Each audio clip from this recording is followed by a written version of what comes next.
Hi guys, my name's Mackie and I'm going to show you how to make the Briar Vale necklace set. This is Taya's kit and she did an incredible job designing with some of her favorite colors. She's got her Taya kind of aqua color and some emerald and some seafoam greens. So I'm super excited to put this together for her today. All right, let's get that image back up. So Briar Vale, this is the kit that has two of the most gorgeous vintage components. We've got that gorgeous triangle section and then the kind of trailing down iris off the bottom. All right, I'm just going to pull her kit over.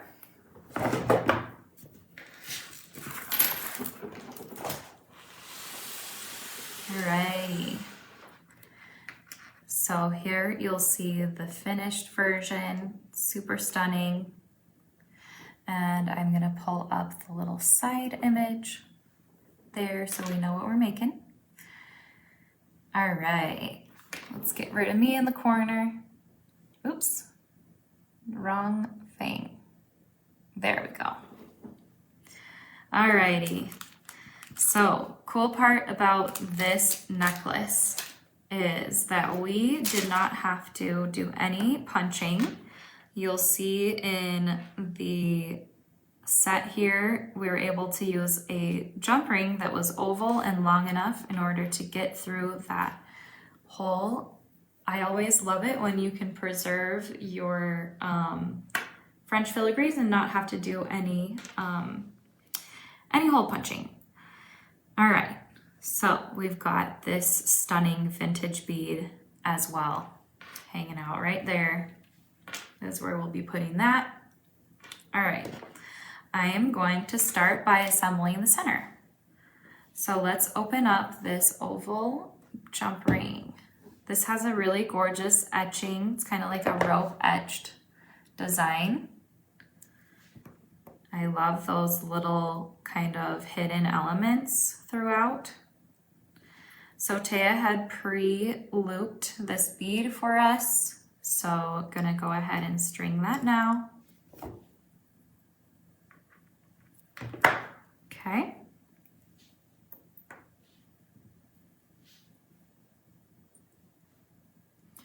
Now let's take one of the little jump rings and we're gonna take the center section and assemble that, and that is cruising along.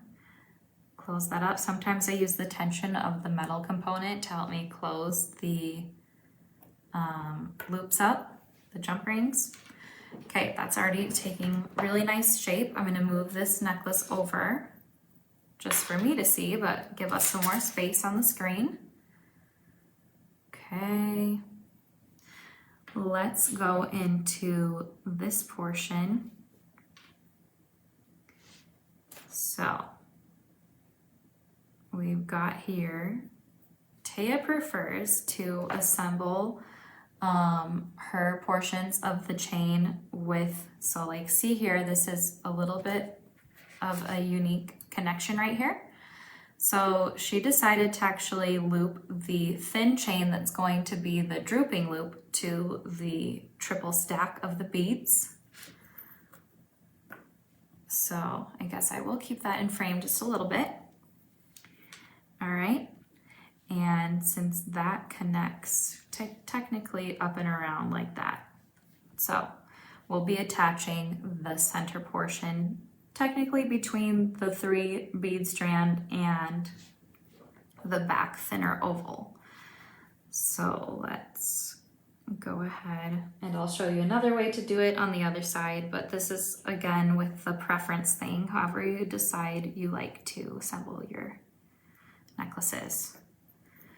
All right, so make sure the chain is facing back and then the triple beads are up there in the front.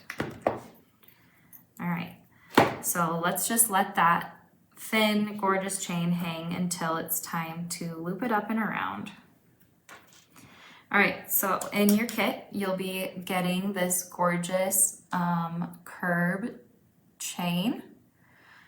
And what I'm actually gonna do is, to me, this chain is thin enough to just clip. Sometimes I like to go in the chain if it's bigger and preserve those rings throughout the chain, so you're not losing too much, but since it's a shorter link, you're really not losing that much chain on it. All right, let's count out these little chain links. 1, 2, 3, 4, 5, 6. So we're gonna need 2 little cute 6 length sections. Okay, there's 1, 2, 3, 4, 5, 6, and then clip the 7th. Okay. Get that sitting over here, ready for the other side. Okay, now I'm going to attach. Taya had pre-done this little attachment here. So yours will be obviously coming disassembled, but we like to do this on our symmetrical designs just to kind of preserve your time as you're watching, so you don't have to watch us do the same thing twice. Okay, and then we're going to go ahead and add this section that she had assembled as well, which I will be showing you a few loops later with these beads as well. So that'll come in just a minute, but I'm just getting our first side completely finished. All right, gonna loop that on.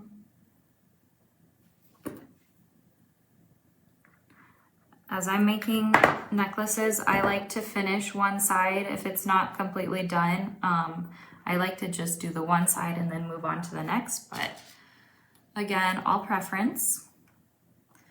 Okay, then this is going to connect into the back.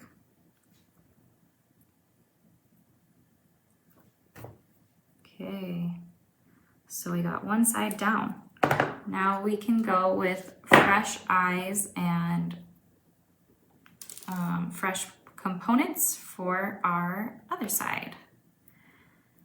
Alrighty, so we've got here a pre-cut chain. Although your kit will come with one big long length of chain, so you'll get to predetermine, or you determine your lengths, but I will help you out by counting these lengths if you want to make those loops on either side the same length. So we've got 1, 2, 3, 4, 5, 6, 7, 8, 9, 10, 11, 12, 13, 14, 15, 16, 17, 18, 19, 20, 21, 22. 22 links for our little swooping sections.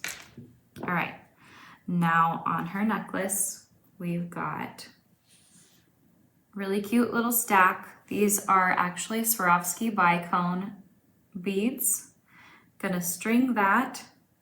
Then we have a really gorgeous chip. We love bead chips with our natural brass. They just create such a gorgeous silhouette when they're paired together. Okay, then she's got one more Swarovski bicone that's just a little bit more aqua.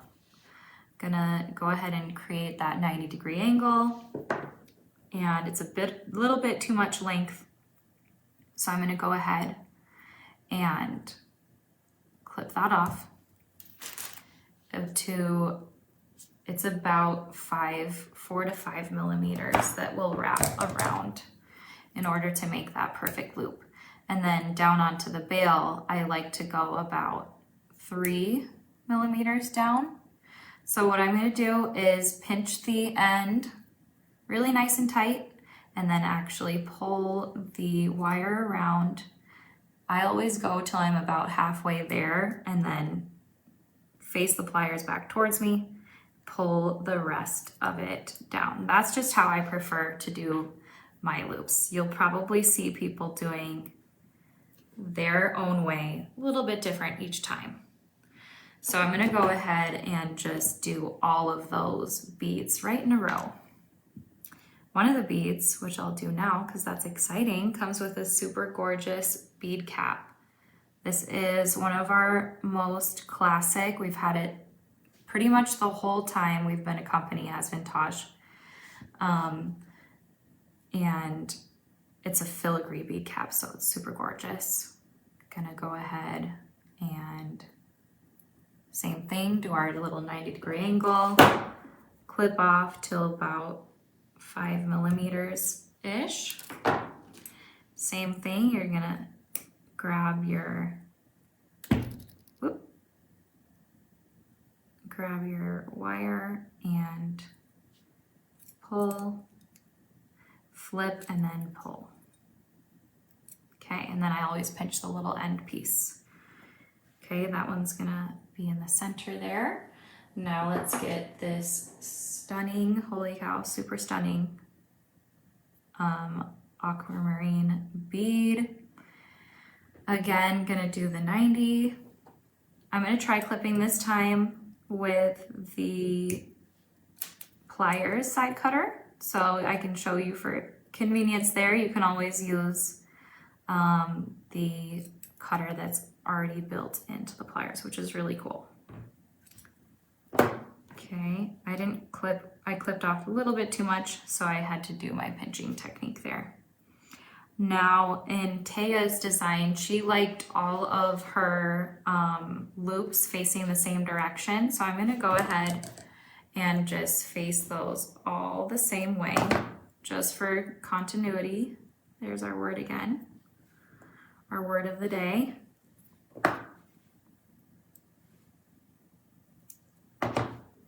Okay. All right, now this is the more kind of, I would like to say that it's a really pretty good mix between emerald and teal, so I'm gonna leave a little more that time since I didn't leave myself enough. So push and then flip your plier around, pull it towards you. All right, I have an easier time making that first 90-degree angle when the loop is perpendicular to me, so I like to just do it the easy way and then fix the angle each time. So that's just preference for me. Okay, you're going to, oh, I've had this backwards sitting there for you, sorry. Going to go ahead and just start assembling those all together. So slide through your triple stack, that's at the very bottom, attaching to the triangle. Okay, then I'm gonna grab another jump ring. This will be fun to kind of connect these all together first and then attach that whole chunk together. But again, it's up to you.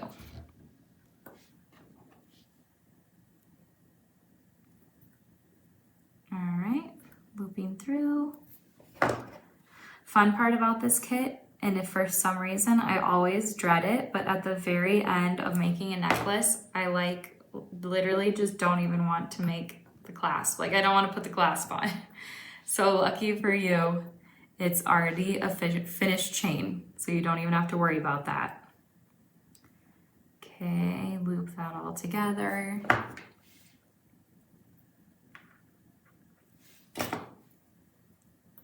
All right, looking good.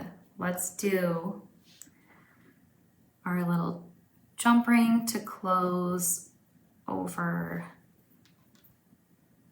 our last side of the necklace.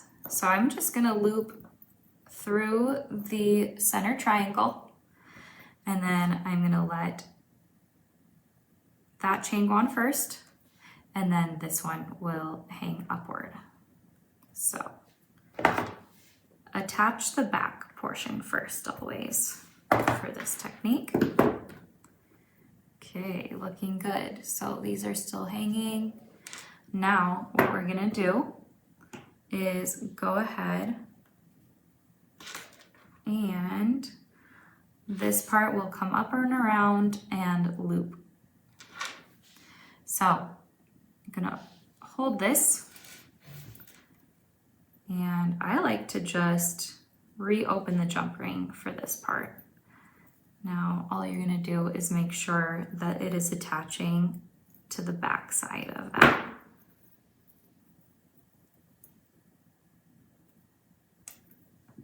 So let me make sure I'm just faced the correct way here. So that's my front. All right. Then pull it up and around, make sure it's looping to the back. And instead of my big old finger, I'm going to use the chain nose to hold that up. Okay. One down. Now going on to the other.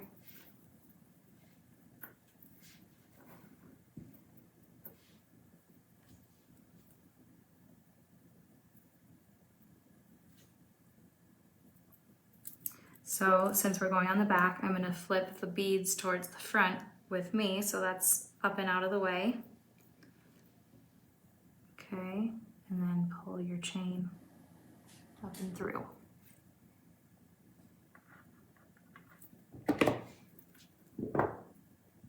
Okay, almost done. Just one more closure and we have a complete gorgeous necklace.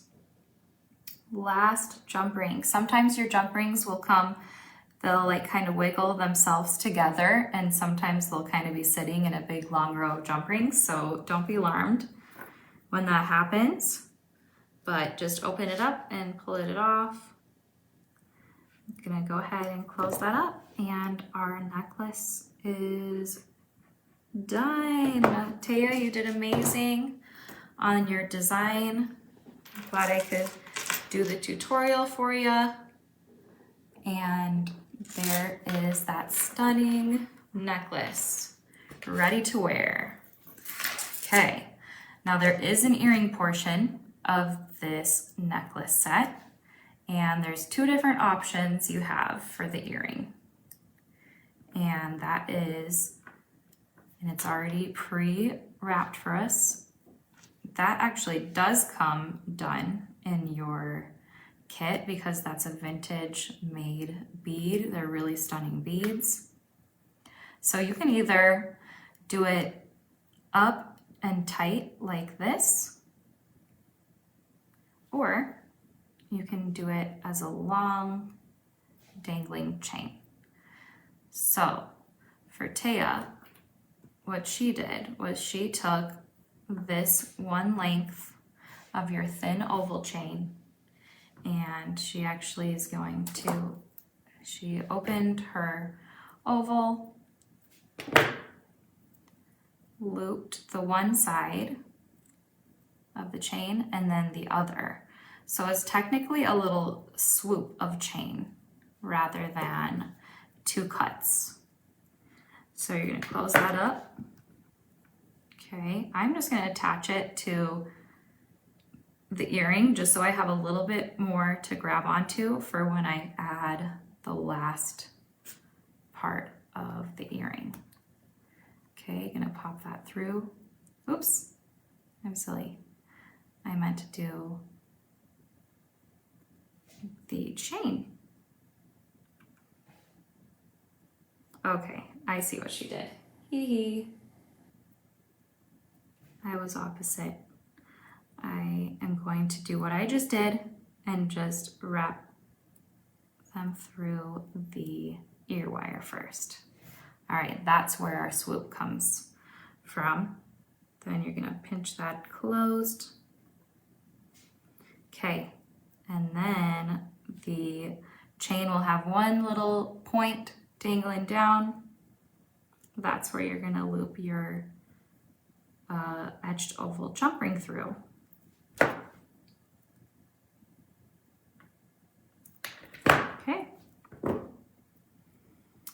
There you go. Again, you can totally decide to do one long, super elegant version of the earring, or and which mom liked that. But Tay and I liked the doubled up chain just for a little bit more thickness, but you still get that gorgeous long length.